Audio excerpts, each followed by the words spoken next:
പാൽക്കടലിൽ വാണരുളും വിഷ്ണുദേവ, പാരിതിന്റെ നായകനാം നാരായണ.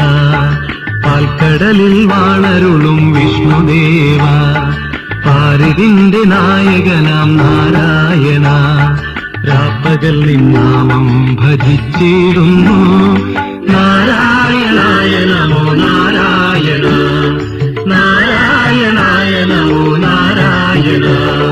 പാൽക്കടലിൽ വാണരുളും വിഷ്ണുദേവ, പാരിതിന്റെ നായകനാം നാരായണ. രാപ്പകൽ നിന്നാമം ഭജിച്ചിരുന്നു, നാരായണായ നമോ നാരായണ.